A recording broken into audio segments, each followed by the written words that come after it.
BRS party మళ్ళీ టీఆర్ఎస్గా అవతరించబోతుందని చెప్పి BRS working president నిన్న కేటీఆర్ అన్నారు. ఇదే విషయం మీద మనతో మాట్లాడడానికి మండలి విప్పు అద్దంకి దయాకర్ ఒకసారి మాట్లాడించేటువంటి ప్రయత్నం చేద్దాం.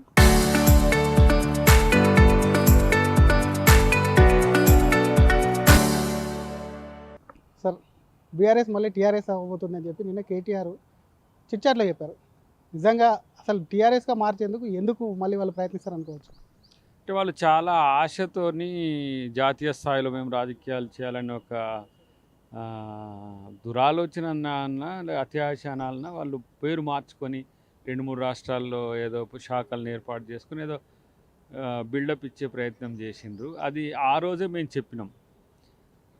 తెలంగాణ రాష్ట్ర సమితి అని పెట్టి తెలంగాణ ఉద్యమం మేము చేసినామని చెప్పి మీ పార్టీల నుంచి తెలంగాణ అనే పదం తీసేసినప్పుడే తెలంగాణ ప్రజలు మిమ్మల్ని వాళ్ళ ఆలోచనల నుంచి తీసేసిండ్రు. అదే జరిగింది కూడా. సో మళ్ళీ పాత సెంటిమెంట్ మళ్ళీ రగిల్చుకుంటానికి తెలంగాణ అనే పేరు పెడితే సెంటిమెంట్ వర్కౌట్ అనే ఉద్దేశంతో పెడుతుండొచ్చు. అయితే వాళ్ళ చెల్లె కూడా ఒక పార్టీ పెడుతున్నది. ఆమె కూడా తెలంగాణ రాష్ట్ర సమితి అనే పెట్టాలనే ఆలోచనతో ఒక ప్రయత్నం చేస్తున్నట్టుగా వార్త వినబడ్డది. ఆ పరిస్థితుల్లో వాళ్ళు మళ్ళీ ఆ పార్టీ వాళ్ళ చెల్లెకు పోద్దనే ఉద్దేశంతోనో ఏమో మళ్ళీ మేము తెలంగాణ రాష్ట్ర సమితి అనే పెట్టుకుందామని ఆలోచిస్తున్నట్టుంది. కానీ ఏ పేరు మార్చినా ఏ రంగు మార్చినా కూడా కేసీఆర్ కుటుంబాన్ని ప్రజలు నమ్మరు. ఎందుకంటే వాళ్ళు ఒకసారి అధికారం ఇస్తే వాళ్ళు చేసిన విధ్వంసం అనేది తెలంగాణ మర్చిపోదు. తెలంగాణ ప్రజలు మర్చిపోరు. ఇండ్లు ఇయరాయే, బియ్యం ఇయరాయే, రేషన్ కార్డులు ఇయరాయే, ఉద్యోగాలు ఇయరాయే, వాళ్ళు ఇచ్చిన ప్రామిసెస్ ఏవి కూడా చేయకుండా వాళ్ళు ఇట్లా తయారైంది కాబట్టి వాళ్ళని ప్రజలు తిరస్కరించిండ్రు. అదే తిరస్కరణ కొనసాగుతుంది. టీఆర్ఎస్ అని పెడితే కేసీఆర్దే కవిత పార్టీ అయిపోతుందని భయం ఉందనుకోవచ్చా? ఇప్పుడు ఆమె ఆలోచిస్తుంది పార్టీ పేరు ఏందని.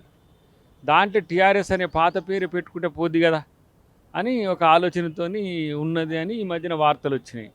ఆ వార్తలు చూసి అన్న భయపడ్డాడు. ఎవరి చెల్లెకే టీఆర్ఎస్ పోయేటట్టుంది, రేపు మళ్ళీ మనం మార్చుకోవడానికి అవకాశం లేనట్టుందని చెప్పి ఇప్పుడు వాళ్ళు ఒక కొత్త మళ్ళీ ప్రమోషనల్గా చేసుకోవడానికి ఏంది బీఆర్ఎస్ అని పెడితే భారత రాష్ట్ర సమితి అంటే భారత రాష్ట్ర సమితికి తెలంగాణకు సంబంధం ఏంది అన్నట్టుగా తెలంగాణ ప్రజలు పట్టించుకుంటలేరు. కాబట్టి టీఆర్ఎస్ అని పెడితేనే బాగుంటుందేమో, ఉన్న పేరు పోతే ఎట్లా అని మళ్ళీ ఆలోచన చేస్తున్నారు. కాబట్టి ఈలోగా ఎవరైనా టీఆర్ఎస్ అనే పదాన్ని రిజిస్ట్రేషన్ చేయించుకుంటారు అనుకోండి ఎలక్షన్ కమిషన్ ఆఫ్ ఇండియాలో, వాళ్ళకి రాదు అది.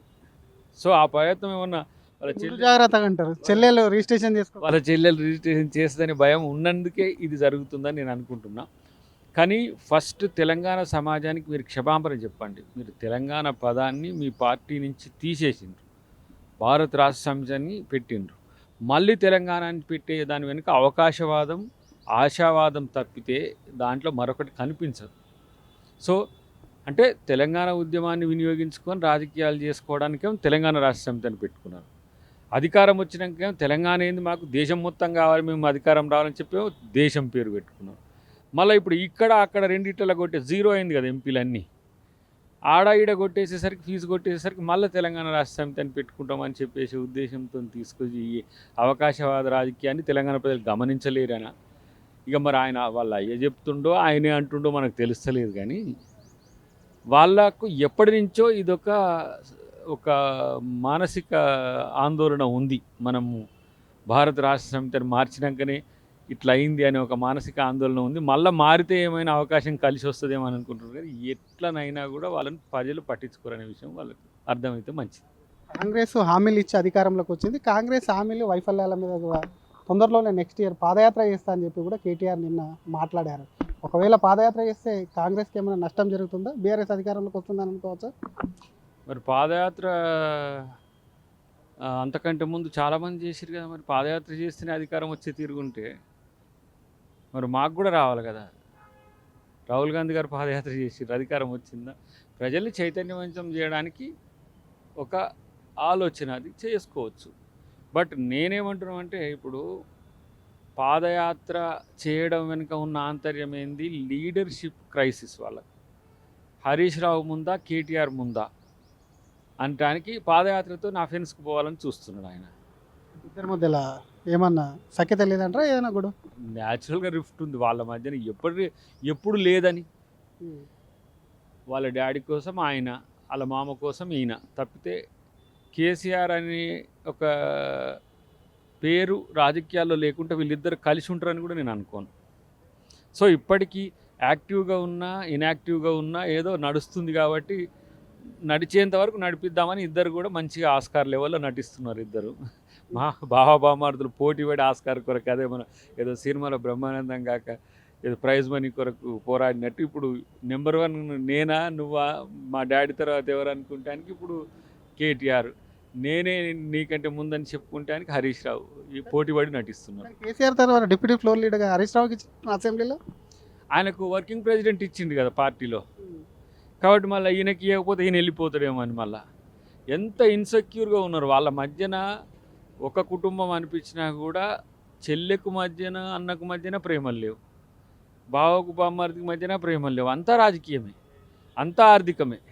సో ఇలాంటప్పుడు తెలంగాణ మూమెంట్ సమయంలో తెలంగాణ ఉద్యమ సెంటిమెంట్ వాడుకొని మిమ్మల్ని ప్రజలు నమ్మిండ్రు కావాలి, కానీ మీ మధ్యన మీకే నమ్మకం లేనప్పుడు మిమ్మల్ని ఎవరు నమ్ముతారు? ఎవరైనా కేటీఆర్ హరీష్ రావు ఇద్దరు కలిసి ఉంటారు అని ఎవరన్నా ఆలోచించగలుగుతారా? సొంత తోడబుట్టిన చెల్లెనే ఎల్లగొట్టిన వాళ్ళు ఇక బావబామరుదులు మంచిగా కలిసి ఉంటారంటే ఇక రక్తబంధమే కలవలే, సుట్టబంధం కలుస్తుందా? కాబట్టి వాళ్ళ మధ్యన ఉన్నదంతా కూడా అవకాశవాద ఆశావాద రాజకీయం తప్పితే ప్రజల కోసం ప్రజా ప్రయోజనం కోసం రాజకీయాలు వాళ్ళు చెయ్యరు. సామాజిక ప్రయోజనం కోసం ఎప్పుడూ ఆలోచించరు అనుకోండి. వాళ్ళకి ఇప్పుడు చూడు మీకు కనబడితే విపక్షాల్లో బీజేపీని కూడా మించి వాళ్ళు ముగ్గురి ఒకళ్ళొకళ్ళు నడుపుకుంటున్నారు. టీఆర్ఎస్ పార్టీ ప్రతిపక్ష పార్టీ. ఇప్పుడు మనకు పొద్దుగాలు లేస్తే కవితది ఒక వార్త, హరీష్ రావుది ఒక వార్త, కేటీఆర్ది ఒక వార్త, ముగ్గురు వీళ్ళు తప్పితే ఇంకా టీఆర్ఎస్ పార్టీలను బీఆర్ఎస్ పార్టీలను వేరేటోడు ఎవడన్నా ఉన్నట్టు మనకు కనబడుతుందా? కాబట్టి కుటుంబ పార్టీకి ఇచ్చిండ్రు, కుటుంబంలో కూడా చీలికలు వచ్చినాయి.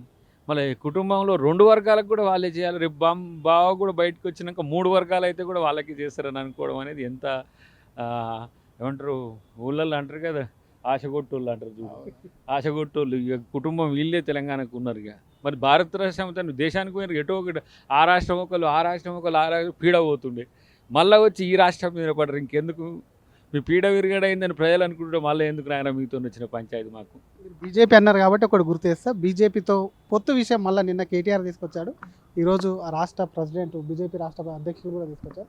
పొత్తు అనేది అటు బీఆర్ఎస్తో ఉండదని బీజేపీ అంటుంది, బీజేపీతో ఉండదని బీఆర్ఎస్ అంటుంది. ఇంతకీ వీళ్ళ పొత్తు అనేది ఏ విధంగా వస్తే పొత్తు ఉండబోతుందా? మొన్న ఖానాపూర్ మున్సిపాలిటీ కానివ్వండి, ఇటు ఇబ్రాహీంపట్నం కూడా పొత్తులోనే తీసుకున్నారు. 2 పువ్వులు వేరు కావు, గులాబీ కమలం 2 ఒకటే, కలిసినా ఒకటే కలవకపోయినా ఒకటే. ఇంకా పర్టికులర్గా చెప్తా, వాళ్ళ రాజకీయ రహస్య ఒప్పందంలో భాగంగానే ఎమ్మెల్యేలు వీళ్ళకి ఎంపీలు వీళ్ళకి అని అనుకున్నారు. వాళ్ళకు 39 ఎమ్మెల్యేలు వచ్చినాయి, వీళ్ళకు 8 ఎంపీలు వచ్చినాయి, వాళ్ళకి 0 ఎంపీలు వచ్చినాయి. ఎప్పటికైనా బీజేపీతోనే బీఆర్ఎస్ కలుస్తుంది. నాకున్న సమాచారం సూత్రప్రాయంగా పొత్తుకు అంగీకారం కుదిరింది, సీట్ల పంచాయతీ నడుస్తున్నది. దాంట్లో కూడా వీళ్ళకి ఎంపీలలో ఎక్కువేయాలి, వాళ్ళకి ఎమ్మెల్యేలలో ఎక్కువేయాలి, ఎంత శాతం అనే దగ్గర నడుస్తుంది తప్పితే వాళ్ళు ఎప్పటికీ కూడా వేరు కారు. ఎందుకంటే బీఆర్ఎస్ మాతో ఎప్పటికీ కలవలేదు, బీజేపీ కలవదు. అలాంటప్పుడు శత్రువు మిత్రుడైనట్టుగా వాళ్ళు మాకు కేంద్రంలో బీజేపీ శత్రువు వాళ్ళకు కాదు కాబట్టి మిత్రుడు, రాష్ట్రంలో మాకు బీఆర్ఎస్ శత్రువు బీజేపీకి కాదు, ఎందుకంటే కాంగ్రెస్కు వ్యతిరేకంగానే బీజేపీ ఉండాలి. కాబట్టి ఈ లాజిక్లో ఎక్కడ కూడా కాంగ్రెస్కు వీళ్ళిద్దరు కలిసి వస్తారనేది ఏమి ఉండదు. కాబట్టి వాళ్ళు పొత్తు ఉంటేంది, పొత్తు లేకపోతే తగ్గాల్సినప్పుడు తగ్గుతారు, పెరగాల్సినప్పుడు పెరుగుతారు. తగ్గితే కాంగ్రెస్ ఓడిపోతుంది అంటే తగ్గుతారు, ఎవరు తగ్గితే ఎవరు పెరిగితే కాంగ్రెస్ ఓడిపోద్ది అంటే పెరుగుతారు. కాబట్టి ఈ మధ్యన ప్రజలు ఉన్నారనేది ఒకటి మర్చిపోయి వాళ్ళు రాజకీయాలు చేస్తున్నారు. ప్రజలు గమనిస్తుంటారు ఏ రాజకీయ పక్షం ఏంది అని. గతంలో కూడా అదే ప్రయత్నం చేసిండ్రు, అయినా కూడా కాంగ్రెస్ పార్టీ ఏ విధంగా దాన్ని నెట్టుకొచ్చిందో చూసిండ్రు. ఇప్పుడు మునుగోడులో బీజేపీ అఫెన్స్గా కనిపించి బీఆర్ఎస్ బీజేపీ మధ్యన పోటీ అనిపించింది ఆడ, కానీ అంత తక్కువ ఓట్లు వచ్చిన అక్కడ మేము నెక్స్ట్ అధికారంలోకి వచ్చినాం.